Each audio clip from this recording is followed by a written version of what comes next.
નમસ્કાર, હું ઋત્વિજ સોની. શરૂ કરીએ ક્રાઇમ શો અપરાધમાં આજની ગુનાહિત દાસ્તાનની.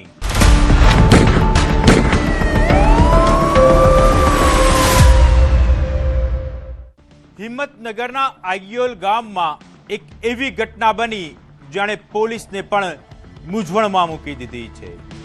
એક તરફ વૃદ્ધની કરપીણ હત્યા તો બીજી તરફ ગણતરીના કલાકોમાં જ આરોપીનો મૃતદેહ મળી આવ્યો.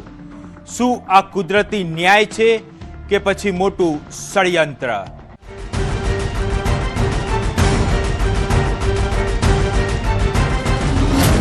આગિયોલ ગામમાં લોહીનો ખેલ, કાતિલનું પણ રહસ્યમય મોત.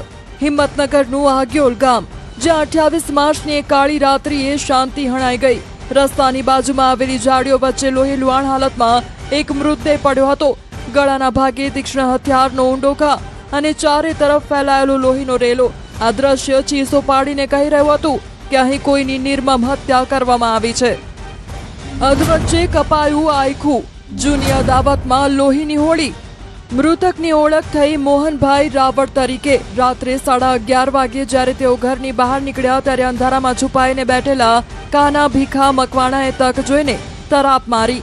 જૂની અદાવતનું ઝેર એટલું વધી ગયું હતું કે કાનાએ મોહનભાઈના ગળા પર સીધો ઘા કરી દીધો.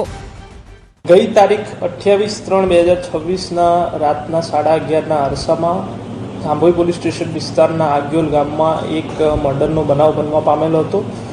એમાં હકીકત એવી છે કે મરણ જનાર મોહનભાઈ બિહાઈભાઈ રાવળ છે એ રાત્રે 11:30 પોતાના ઘરની બહાર નીકળે છે ત્યારે જે આરોપી છે કાના ભીખા મકવાણા, એણે અગાઉની અદાવતને ધ્યાને રાખીને આ જે મરણ જનાર છે એના ગળાના ભાગે તીક્ષ્ણ હથિયારથી હુમલો કરેલો હતો અને આ ગંભીર ઈજાના કારણે જે મોહનભાઈ છે એમનું સ્થળ પર જ મૃત્યુ નીપજ્યું હતું. બીજા દિવસે સવારે મોટું સસ્પેન્સ. શું આ કુદરતી ન્યાય છે? હત્યાની આ ઘટનાથી આખું ગામ હજુ તો ફફડાટમાં હતું. ત્યાં જ બીજા દિવસે સવારે ગામની સીમમાંથી વધુ એક સમાચાર આવ્યા, જેણે પોલીસને પણ દોડતી કરી દીધી. જેની પોલીસ શોધખોળ કરી રહી હતી તે આરોપી કાના મકવાણાની લાશ પણ જાડી ઝાંખરામાંથી મળી આવી.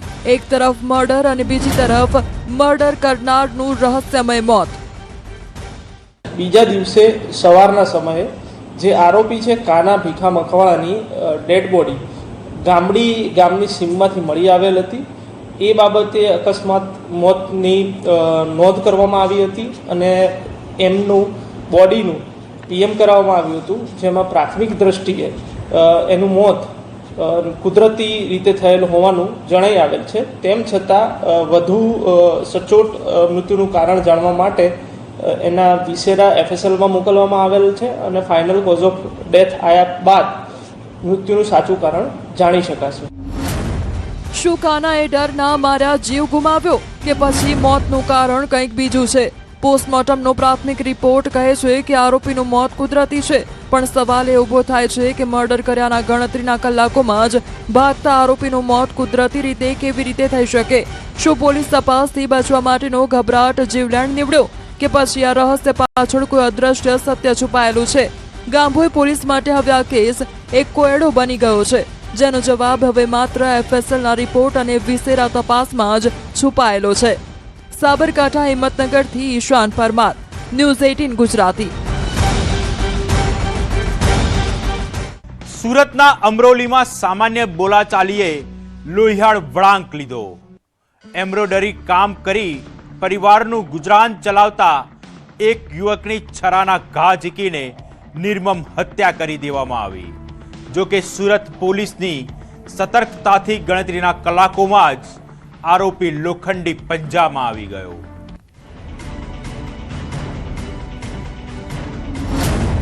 અમરોલીનો રક્ત રંજિત ખેલ.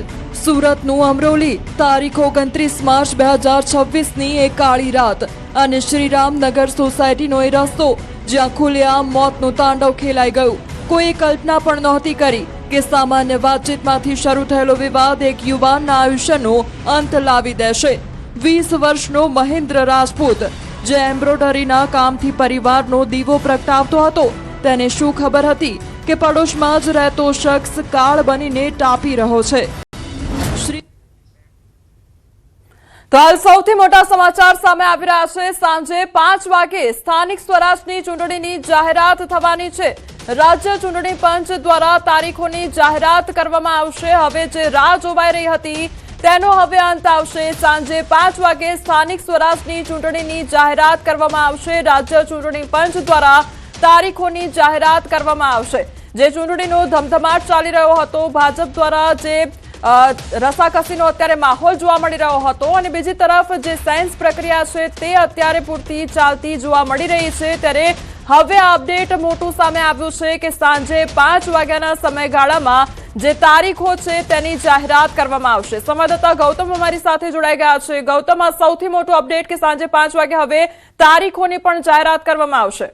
ગૌતમ, જી બિલકુલ, આમ જોવા જઈએ તો સ્થાનિક સ્વરાજ્યની ચૂંટણી જે છે યોજાવાની છે તે સત્તાની સેમીફાઇનલ તરીકે જોવામાં આવી રહી છે, કારણ કે જે પ્રકારે આ સ્થાનિક સ્વરાજ્યની ચૂંટણી યોજાવાની છે તેની અંતર્ગતની વાત કરીએ તો તેમાં 15 મહાનગરપાલિકાનો સમાવેશ થવાનો છે, 34 જિલ્લા પંચાયતનો સમાવેશ થવાનો છે, 84 જેટલી નગરપાલિકાનો સમાવેશ થવાનો છે અને આ ઉપરાંત 260 જેટલી તાલુકા પંચાયતનો સમાવેશ થવાનો છે અને તેની ગમે ત્યાં ટર્મ જે છે તમામ ટર્મની પૂર્ણ થઈ ચૂકી છે। ત્યારે અનેક દિવસોથી આશા હતી કે ક્યારે ચૂંટણી પંચ જે છે તે આ ચૂંટણીની જાહેરાત કરે, પરંતુ તે આતુરતાનો અંત આવી ચૂક્યો છે અને આજે વિધિવત રીતે ચૂંટણીની જાહેરાત થાય તે પ્રકારના એલાન પૂરેપૂરા સામે આવી ગયા છે। એટલે કે આજે સાંજે ચૂંટણી રાજ્ય ચૂંટણી પંચ જે છે તે સ્થાનિક સ્વરાજ્યની ચૂંટણીની જાહેરાત કરશે, વિધિવત રીતે પત્રકાર પરિષદ જે છે તે સંબોધશે અને આજે જે મતદાર યાદી જે જાહેર કરવાની હતી તેની આખરી મતદાર યાદી પણ પ્રસિદ્ધ થશે। એટલે કે આમ જે આતુરતાનો અંત હતો તે આતુરતાનો અંત હવે પૂરો આવશે અને સ્થાનિક સ્વરાજ્યની ચૂંટણીની આજે જાહેરાત પણ થશે। જી ગૌતમ, આ ચૂંટણીને સેમીફાઇનલ કહેવામાં આવતું હોય છે, એટલે કયા પ્રકારનો માહોલ આગામી સમયમાં જોવા મળશે? અત્યારની તૈયારીઓને લઈને શું લાગી રહ્યું છે? જી બિલકુલ, આમ જોવા જઈએ તો ભારતીય જનતા પાર્ટીએ ચૂંટણીની જાહેરાત પૂર્વે જ આગોતરું આયોજન જે છે તે કરી દેવામાં આવ્યું છે। એટલે કે આજથી લઈ અને આગામી 5 તારીખ સુધી તમામ જે જિલ્લાઓ જે છે, તાલુકાઓ છે અને તદુપરાંત નગરપાલિકા છે, મહાનગરપાલિકા છે તેની સેન્સ પ્રક્રિયાનો પ્રારંભ જે છે તે કરી દીધો છે અને એ પણ સાફ રીતે જોવા મળી રહ્યું છે કે ભારતીય જનતા પાર્ટી જે છે તે 2025માં જયારે ચૂંટણી યોજાઈ હતી ત્યારે તેનું રેકોર્ડ બ્રેક પરિણામ કેવી રીતે મળે તે અંતર્ગતની જે રાહ જે છે તે જોવાતી હતી ને તે અંતર્ગત આ ચૂંટણી જે છે તે જોવામાં આવે તે પ્રકારના એંધાણ વર્તાઈ ચૂક્યા છે। એટલે કે સાફ રીતે એ દર્શાવવામાં આવી રહ્યું છે કે ભારતીય જનતા પાર્ટી હોય કે કોંગ્રેસ હોય, આ સત્તાને સેમીફાઇનલ જોવામાં આવતી હોય છે, કારણ કે જે પ્રકારે આખા રાજ્યની અંદર આ તમામ જે સ્થાનિક સ્વરાજ્યની સંસ્થાઓ આવેલી છે ને તેમાં તમામ આવરી લેવામાં આવતી હોય છે, ત્યારે આનું પરિણામ જે છે તે આવનારા વિધાનસભાની ચૂંટણી ઉપર મોટા પ્રમાણની અંદર નિર્ભર જોવા મળતું હોય છે અને તેને લઈને પણ ભારતીય જનતા પાર્ટી હોય કે કોંગ્રેસ હોય કે અન્ય પક્ષો હોય તે તમામ તૈયારી કરી દેતા હોય છે। પરંતુ સ્થાનિક સ્વરાજ્યની ચૂંટણીની જે આતુરતાપૂર્વક રાહ જોવાતો હતો તેનો અંત આવી ચૂક્યો છે અને આજે સાંજે વિધિવત રીતે રાજ્ય ચૂંટણી પંચ જે છે તે જાહેરાત કરવાનું છે, જે અંતર્ગત આજે સાંજે ચૂંટણી પંચ જાહેરાત જે છે તે પણ કરશે। જી ગૌતમ, જે પ્રમાણે એક તરફ સાયન્સ પ્રક્રિયા ચાલી રહી છે, બીજી તરફ હવે તારીખોની જાહેરાત થવાની છે, શું લાગી રહ્યું છે આ વખતના પ્રાથમિક મુદ્દાઓ કયા હોઈ શકે છે ચૂંટણીને લઈને? જી બિલકુલ, આમ જોવા જઈએ તો અત્યારે હાલ તો ભારતીય જનતા પાર્ટી જે છે વિકાસની વાત લઈ અને ચૂંટણી મેદાને ઉતરવાની છે, જે અંતર્ગત જે ભારતીય જનતા પાર્ટી હાલ કહી શકાય કે જે પ્રમાણે સરકાર દ્વારા મોટા જે પ્રોજેક્ટો હાથ ધરવામાં આવે છે તેના પ્રચાર પ્રસાર કરશે। વિકાસની વાતો ગઈકાલે જે પ્રકારે પ્રધાનમંત્રી નરેન્દ્ર મોદી ગુજરાતની મુલાકાતે આવ્યા હતા, ગુજરાતની મુલાકાત દરમિયાન તેમણે ફરી એકવાર વિકાસની વાત જે છે તે કરી હતી કે જે વિકાસથી વંચિત વિસ્તારો જે છે તેને સંપૂર્ણ રીતે પ્રાધાન્ય આપવામાં આવશે તે પ્રકારની પણ વાત તેમણે મુખ્ય મંચ ઉપરથી કરી હતી। તદુપરાંત જે વિવિધ પ્રોજેક્ટો છે તેના લોકાર્પણ ખાતમુહૂર્ત પણ પ્રધાનમંત્રી નરેન્દ્ર મોદી દ્વારા કરવામાં આવ્યા હતા। આવનારા દિવસોમાં નવી ભેટ જે છે તે પ્રમાણે ચાહે નેશનલ હાઈવે હોય, ચાહે સેમિકન્ડક્ટર ક્ષેત્ર હોય, તમામ સ્થળોએ રોજગારી હોય, આ તમામ પ્રશ્નો જે છે તે આ સ્થાનિક સ્વરાજ્યની ચૂંટણીની અંદર ચર્ચાય તે પ્રકારની લાગી રહી છે। પરંતુ કહી શકાય કે આજે રાજ્ય ચૂંટણી પંચ જે છે તે વિધિવત રીતે જાહેરાત કરવાનું છે અને સૌથી મહત્વની વાત એ સામે આવી રહી છે કે ભારતીય જનતા પાર્ટીએ આગોતરા આયોજન રૂપ તમામ સેન્સ પ્રક્રિયા જે છે તે યોજી દેવામાં આવી છે, એટલે કે આગામી દિવસોની અંદર તેમના ઉમેદવારોની પસંદગી પણ થઈ શકે છે। ત્યારે કોંગ્રેસ જે છે તે હજુ સુધી એમની યાદી કે કઈ પણ પ્રકારની તૈયારી જે છે તે જોવા નથી મળી। હવે કોંગ્રેસ કેવી રીતે ફાઇટ આપે છે તે પણ એક મહત્વનું પાસું જે છે તે જોવા મળશે। જી ગૌતમ, સમગ્ર માહિતી બદલ આપનો આભાર।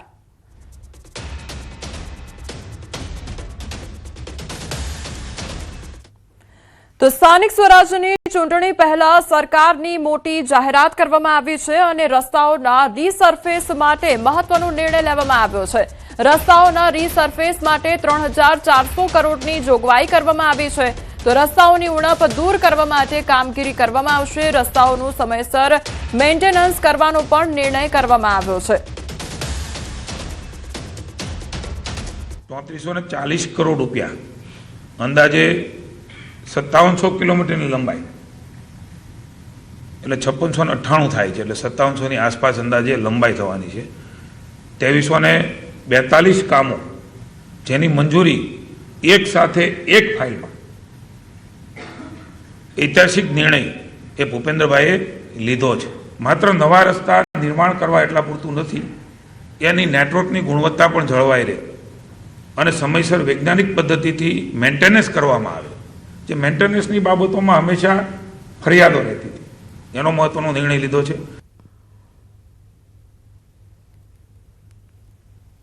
તો સ્થાનિક સ્વરાજની ચૂંટણી પહેલા જે સરકાર છે તે અત્યારે તમામ જે કામગીરી છે તે તેમના દ્વારા પૂર્ણ કરવામાં આવી રહી છે. રસ્તાઓનું સમારકામ લઈને પણ નિર્ણય કરવામાં આવ્યો છે.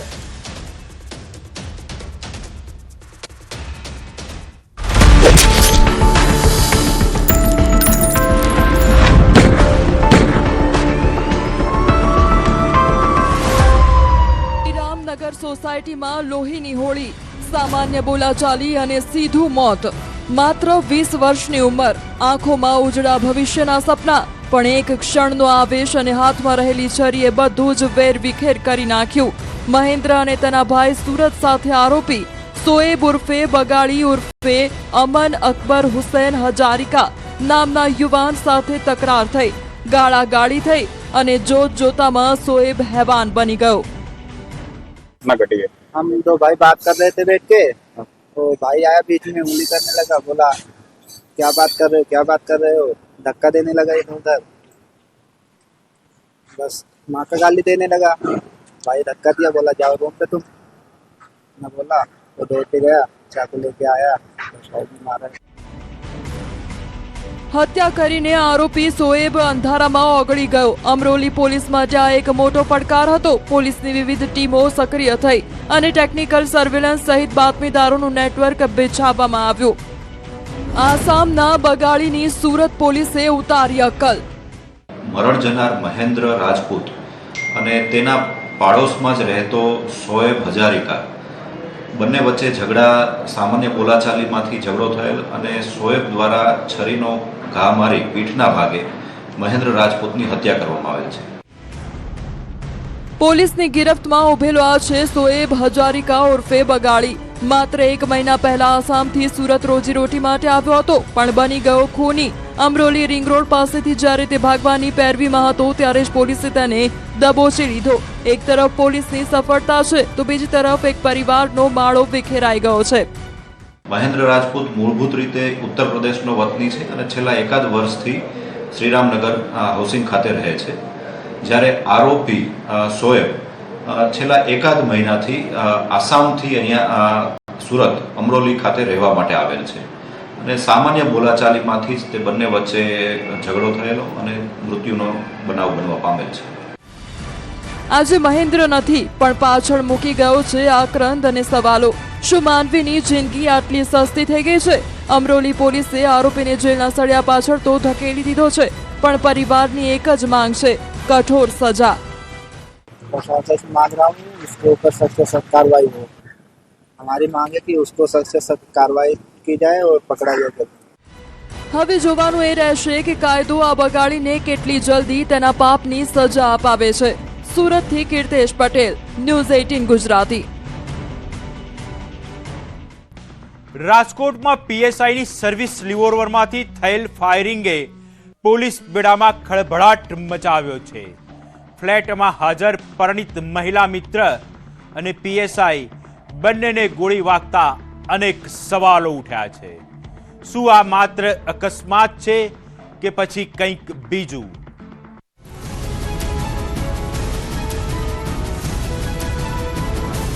ફ્લેટ નંબર 404 નું ફાયરિંગ રહસ્ય. મધરાત્રે ધણધણી ઉઠ્યો એપાર્ટમેન્ટ, સર્વિસ ગનમાંથી છૂટ્યું મોત. રાજકોટનો યુનિવર્સિટી રોડ, સમન્વય સુલભ એપાર્ટમેન્ટ અને મધરાતનો એ સન્નાટો. જ્યારે આખું શહેર પોઢી રહ્યું હતું ત્યારે ફ્લેટ નંબર 404માં એક એવી ઘટના બની જેણે પોલીસ બેડામાં ખળભળાટ મચાવી દીધો. સાયબર ક્રાઇમમાં ફરજ બજાવતા પીએસઆઈ એન કે પંડ્યાની રિવોલ્વરમાંથી ગોળી છૂટી અને 2 જિંદગીઓ જોખમમાં મુકાઈ ગઈ. પીએસઆઈ પંડ્યાના ફ્લેટમાં લાગેલી આ ગોળી માત્ર એક અકસ્માત છે કે પછી પડદા પાછળ કોઈ બીજું જ સત્ય છુપાયેલું છે? ફાયરિંગમાં પીએસઆઈ પંડ્યાના હાથમાં ઈજા થઈ તો તેમની સાથે હાજર પરિણીત મહિલા મિત્ર પૂજા પરમારના પડખાના ભાગે ગોળી વાગી. લોહીના ખાબોચિયા વચ્ચે બંનેને ખાનગી હોસ્પિટલમાં ખસેડાયા. યુનિવર્સિટી રોડ શિવ શક્તિ કોલોની સમન્વય સુલભ એપાર્ટમેન્ટ એ વિંગ ફ્લેટ નંબર 404માં બનાવ બનેલ છે, જેમાં ફાયરિંગ અચાનક આકસ્મિક રીતે નીતિનભાઈ કરુણાશંકર પંડ્યા એટલે કે એન કે પંડ્યા પીએસઆઈ જે હાલમાં સાયબર ક્રાઇમમાં છેલ્લા 15 દિવસથી ફરજ બજાવે છે અને અગાઉ યુનિવર્સિટી પોલીસ સ્ટેશનમાં હતા, તેમના ગ્લોક સર્વિસ રિવોલ્વર જે પિસ્ટલ છે એમાંથી ગ્લોક પિસ્ટલમાંથી આકસ્મિક રીતે સફાઈ કરતા ફાયરિંગ થયેલું, તેની અંદરની ગોળી નીકળતા તેમને હાથના ભાગે ઈજા થયેલી. મિસ ફાયર કે મિસ્ટ્રી? રિવોલ્વર અનલોડ કરતા કાર ત્રાટક્યો. પીએસઆઈનું કહેવું છે કે તેઓ રિવોલ્વર અનલોડ કરી રહ્યા હતા ત્યારે મિસ ફાયર થયું, પણ સવાલ એ છે કે ગોળી રીબાઉન્ડ થઈને મહિલા મિત્રને કેવી રીતે વાગી? વલસાડની રહેવાસી પૂજા અને પીએસઆઈ પંડ્યા વચ્ચેની મિત્રતા હવે પોલીસ તપાસના ઘેરામાં છે. તેમની સાથે હાજર પૂજાબેન મહાવીરસિંહ પરમાર છે, તેમને ગોળી પડખાના ભાગે વાગેલી અને આ બંને સારવાર હેઠળ છે અને આ બનાવ બાબતે જાણવા દાખલ કરવામાં આવી છે અને આગળની તપાસ પીએસઆઈ કરી રહ્યા છે. પ્રાથમિક કારણ આકસ્મિક રીતે બનેલું છે અને આ બાબતે એફએસએલને સ્થળ પર બોલાવવામાં આવી છે અને ખાલી કાર્ટીજ અને ફાયરિંગનું જે પિસ્ટલ છે કબજે કરવામાં આવ્યું છે. આ ઘટનામાં રહસ્યના અનેક સ્તરો છે. પીએસઆઈ પોતે પરિણીત હોવા છતાં પરિવારથી અલગ રહેતા હતા. એફએસએલની ટીમ સ્થળ પરથી પુરાવા એકત્ર કર્યા છે. શું ખરેખર રિવોલ્વર સાફ કરતી વખતે જ ગોળી છૂટી કે પછી કોઈ આંતરિક કલહનું પરિણામ છે? સત્ય હવે પોલીસ તપાસ અને મહિલાના નિવેદન બાદ જ બહાર આવશે. રાજકોટથી અંકિત પોપટ, ન્યૂઝ 18 ગુજરાતી. સાવધાન! જો તમે પણ સોશિયલ મીડિયા પર અજાણી યુવતીઓ સાથે મિત્રતા કે મુલાકાત કરવાના શોખીન છો તો આ અહેવાલ તમારા માટે લાલ બત્તી સમાન છે. સુરતના પોશ વિસ્તારમાં ચાલતા એક એવા ખતરનાક ખેલનો પર્દાફાશ થયો છે જ્યાં રૂપની જાળ બિછાવીને લોકોને લાખોમાં લૂંટવામાં આવતા હતા.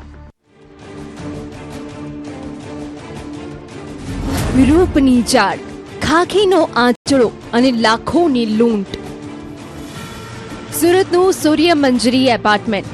બહારથી એકદમ શાંત દેખાતા આ બિલ્ડિંગના ફ્લેટ નંબર 203માં એક એવો ખતરનાક ચક્રવ્યૂહ રચાયો હતો જેમાં ફસાયા બાદ બહાર નીકળવાનો રસ્તો માત્ર લાખો રૂપિયાની ખંડણી જ હતો.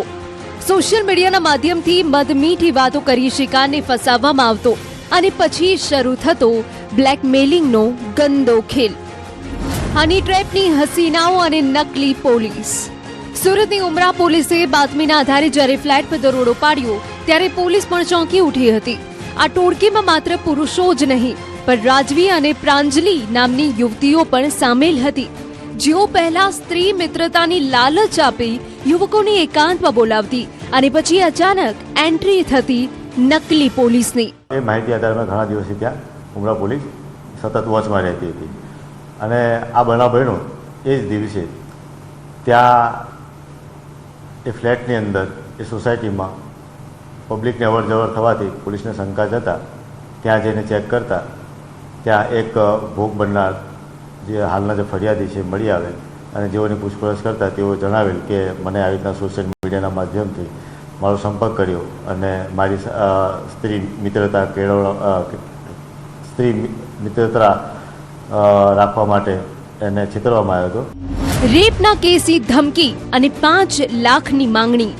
આ ગેંગની મોડસ ઓપરેન્ડી એકદમ પ્રોફેશનલ હતી. શિકાર ફ્લેટમાં પહોંચે એટલે તરત જ અશ્લીલ વાતાવરણ ઊભું કરી દેવાતું. એ જ સમયે ગેંગના અન્ય સાગરીતો નકલી પોલીસ બનીને ત્રાટકતા.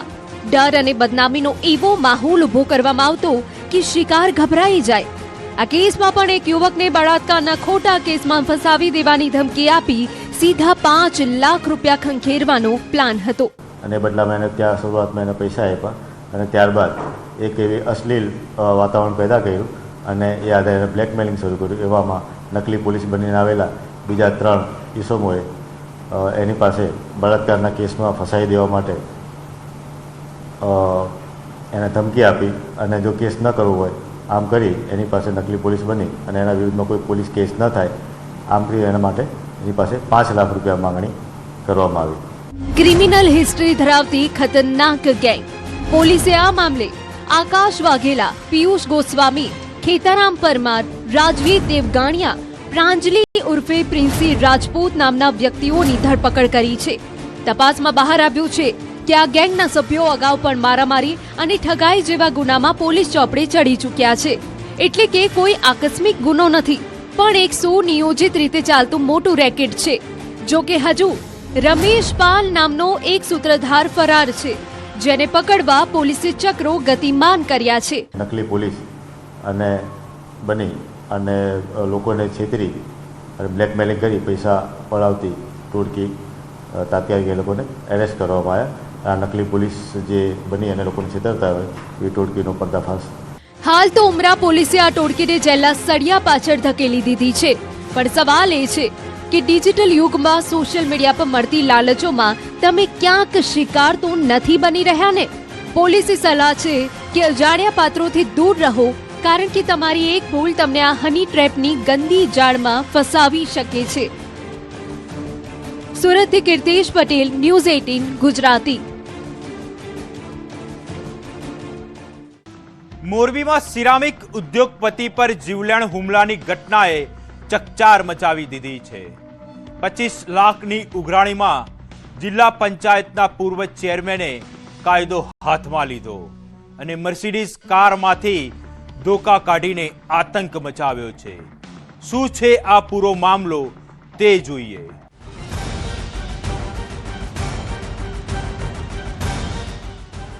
મોરબીનો મર્સિડીઝ વિલન. ઉઘરાણીમાં લોહીની હોળી, મર્સિડીઝમાં આવ્યો કાળ. રાતનો અંધકાર, સુમસામ ગોડાઉન અને અચાનક ગુંજી ઉઠતી ચીસો. મોરબીના ઉદ્યોગ જગતમાં સન્નાટો મચાવી દેનારી આ ઘટના કોઈ ફિલ્મી સ્ક્રિપ્ટ નથી, પણ હકીકત છે. જ્યાં 25 લાખ રૂપિયાની લેતી દેતીમાં મિત્રતાનું લોહી વહેવડાવવામાં આવ્યું. આ એ જ લક્ઝુરિયસ કાર છે જેમાંથી મોતનો સામાન નીકળ્યો. મોરબી જિલ્લા પંચાયતના પૂર્વ ચેરમેન અજય લોરિયા ઉર્ફે પોપટ પર આરોપ છે કે તેણે સત્તાના નશામાં અને પૈસાની અદાવતમાં મેટ્રો સિરામિક ગ્રુપના સંચાલક શેખરભાઈ આદ્રોજા પર જીવલેણ હુમલો કર્યો. ઘટનાની વિગત એવી છે કે શેખરભાઈને અજય લોરિયા પાસેથી 25 લાખ રૂપિયા લેવાના નીકળતા હતા. વારંવારના વાયદાઓ બાદ રાત્રે જ્યારે શેખરભાઈએ ફોન કર્યો ત્યારે અજયે તેમને ભારત ટ્રાન્સપોર્ટના ગોડાઉને બોલાવ્યા. શેખરભાઈને ક્યાં ખબર હતી કે આ ફોન કોલ તેમને હોસ્પિટલના બીછાને પહોંચાડી દેશે. એમને આ કામેના અજયભાઈ મનસુખભાઈ લોરિયા પાસે પૈસાની લેતી દેતી હોય, એમાં એમને 25 લાખ રૂપિયા લેવાના હોય, એનો ગઈકાલે વાયદો હોય. જે બાબતે એમને ફોનમાં વાત થઈ અને પછી જે આ ફરિયાદી છે એ પોતે અને એના મિત્ર સાથે આ કામેના અજયભાઈ લોરિયા પાસે પૈસા લેવા માટે જાય છે. ગોડાઉનમાં ડેથ ટ્રેપ. મોંઘી દાટ કારમાંથી નીકળ્યા ધોકા. શેખરભાઈ તેમના મિત્ર જયેશભાઈ સાથે ઇનોવા કારમાં ગોડાઉન પહોંચ્યા, પણ ત્યાં તો પહેલાથી જ શિકારી તૈયાર હતો. અજય લોરિયા અને તેના સાગરીતે મર્સિડીઝમાંથી ધોકા કાઢી આડેધડ ફટકારવાનું શરૂ કર્યું. હુમલો એટલો ઘાતકી હતો કે શેખરભાઈના બંને હાથમાં ફ્રેક્ચર થઈ ગયા અને તેમના મિત્ર જયેશભાઈના માથામાં ગંભીર ઈજાઓ પહોંચી. ઉદ્યોગપતિ લોહી લુહાણ હાલતમાં હોસ્પિટલ પહોંચ્યા અને મોરબી પોલીસ એક્શનમાં આવી. બંને જે જગ્યાએ એને જગ્યા કીધું તે જગ્યા ભારત ટ્રાન્સપોર્ટ પાસે જઈ એક ગોડાઉન છે ત્યાં બોલાવી અને એની સાથે માર મારી અને ગંભીર ઈજાઓ કરેલી હોય. જે બાબતે એ ડિવિઝનમાં ગુનો દાખલ થયો અને આ કામે ગુનાના કામે જરૂરી પુરાવા મેળવી આ કામેના આરોપી અજય મનસુખભાઈ લોરિયાને આજરોજ ધરપકડ કરવામાં આવેલ. એને લગતા જે પુરાવા છે એ ગુનામાં વપરાયેલ હથિયાર તથા એના પુરાવા પણ કબજે લેવામાં આવેલ છે. અત્યારે તો ખાખીની પકડમાં આવેલો આ પૂર્વ ચેરમેન શાંત દેખાઈ રહ્યો છે, પણ તેના ગુનાના નિશાન આ મર્સિડીઝ અને કબજે કરેલા હથિયારો આપી રહ્યા છે. પોલીસે ગુનો નોંધી વધુ તપાસ તેજ કરી છે કે આ હુમલા પાછળ અન્ય કોઈ મોટું કાવતરું તો નથી ને. મોરબીથી રવિ ભડાણિયા, ન્યૂઝ 18 ગુજરાતી.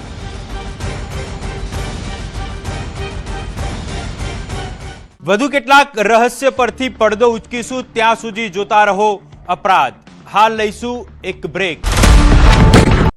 અમદાવાદના દુધેશ્વરમાં બજરંગ દળના કાર્યકર્તાઓ પર હુમલાથી સનસનાટી મચી ગઈ છે. મંદિરના દર્શન કરીને પરત ફરતા યુવકોને ટોળાએ ઘેરીને માર્યો હોવાનો આક્ષેપ થયો છે. શું છે આ આખી ઘટના જોઈએ।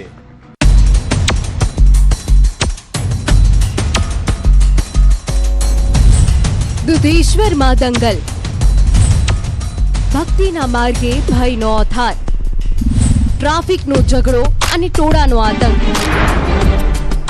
અમદાવાદનું દુધેશ્વર, રાત્રિનો શાંત માહોલ અને આસ્થાનું કેન્દ્ર મહાકાળી મંદિર, પણ આ શાંતિ ત્યારે ભંગ થઈ જ્યારે અમરેવાડીનો આશીષ નાગોરા દર્શન કરીને પરત ફરી રહ્યો હતો। જોગણી માતાના મંદિર પાસે ટ્રાફિકના કારણે વાહન શું ઊભું રાખ્યું, જાણે મોત સામે આવીને ઊભું રહી ગયું હોય એમ અજાણ્યા શખ્સે પાછળથી વાળ પકડ્યા અને પછી શરૂ થઈ બેભસ્ત ગાળોની રમઝટ। જોતામાં તો આખું ટોળું એકઠું થઈ ગયું અને શરૂ થયો મારપીટનો સિલસિલો। दर्शन કરીને પરત ફરતા યુવકો પર હુમલો। बाइक लेने के लिए गया था, उतने में मेरे को 4-5 लोग वहाँ से घेर लिए। उसके बाद पूरा टोला आ गया उनका 40-50 लोगों का। उतने में मेरे को मारने लगे, मेरे सर पे मारा, मेरे पीठ पे मारा उन्होंने। खाली हम लोग को समाधान के लिए गए थे, उतने में तो लोग ने मारने लगा, मुस्लिम लोग थे। झगड़ा दर्शन करने गया था, वो शायद गाड़ी अड़ गई थी, उसकी वजह से एक हिंदू काका था, उनकी गाड़ी